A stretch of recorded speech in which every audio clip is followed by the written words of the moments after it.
దేశంలో సార్వత్రిక ఎన్నికలకు ఇవాళ నగారా మోగనుంది. అతిపెద్ద ప్రజాస్వామ్య పండుగ లోక్సభ ఎన్నికలకు షెడ్యూల్ ఇవాళ మధ్యాహ్నం 3 గంటలకు ఈసీ విడుదల చేయనుంది.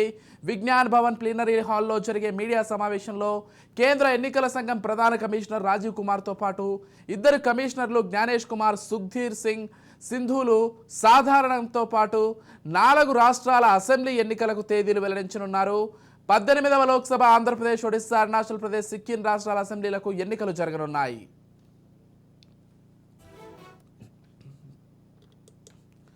రైట్, మరికొద్దిసేపట్లో అంటే మధ్యాహ్నం 3 గంటల ప్రాంతంలో ఎన్నికల షెడ్యూల్ అయితే విడుదల చేయనుంది ఈసీ.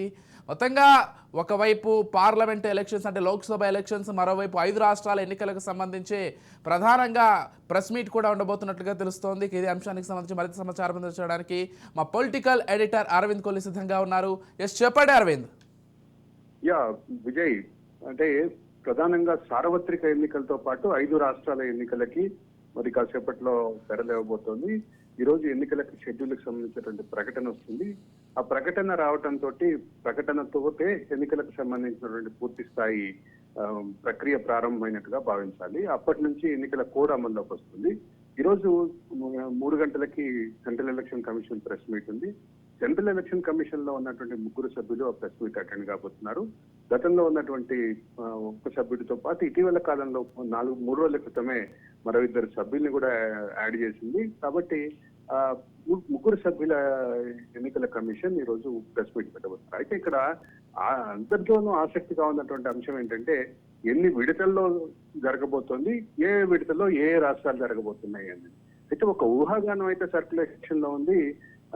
ఆంధ్రప్రదేశ్, తెలంగాణ రాష్ట్రాలకి మొదటి విడతలోనే ఎన్నికల ప్రక్రియలో మొదటి విడతలోనే ఎన్నికలు జరిగేటువంటి అవకాశం ఉంది. అదే కనుక నిజమైతే ఎన్నికల్లో పోటీ చేసేటటువంటి అభ్యర్థులు కానీ పార్టీలు కానీ కనీసం 1.5-2 నెలల పాటు ఫలితాలకు ఎదురు చూడాల్సినటువంటి పరిస్థితి ఉంటుంది. కాబట్టి ఇప్పుడు ప్రధానంగా ఆసక్తికరంగా ఎదురుస్తున్న అంశం ఏంటంటే మొత్తం ఈ ప్రక్రియలో ఎక్కడ ఎప్పుడు జరగబోతున్నాయి, ఏ విడత ఏ రాష్ట్రాలు ఏ విడతలో జరగబోతున్నాయి. మొదటి విడతలో జరిగినటువంటి ఎన్నికలు కనుక ఆంధ్రప్రదేశ్, తెలంగాణ రాష్ట్రాల్లో జరిగితే చివరి వరకు ఫలితాల కోసం ఎదురు చూడాల్సినటువంటి పరిస్థితి ఉంటుందనేది ప్రధానమైనటువంటి అంశంగా భావించాలి. ఇక 5 రాష్ట్రాల ఎన్నికలు, దాంతో పాటు సార్వత్రిక ఎన్నికలతో పాటు మరి జమ్మూ కాశ్మీర్ లో ఉన్నటువంటి ఒక రాష్ట్రానికి, కాశ్మీర్ జమ్మూలో ఒక రాష్ట్రానికి ఎన్నికలు జరిగేటటువంటి అవకాశం ఉందంటూ ఊహాగానాలు అయితే వినిపిస్తున్నటువంటి పరిస్థితి ఉంది. విజయ్, ఎస్, అంటే ఏదైతే ఎన్నికలకు సంబంధించి పూర్తి స్థాయిలో అంటే ఈ రోజు నుంచే ఎన్నికల కోడ్ కూడా అమల్లోకి వచ్చే అవకాశం ఉందా అరవింద్?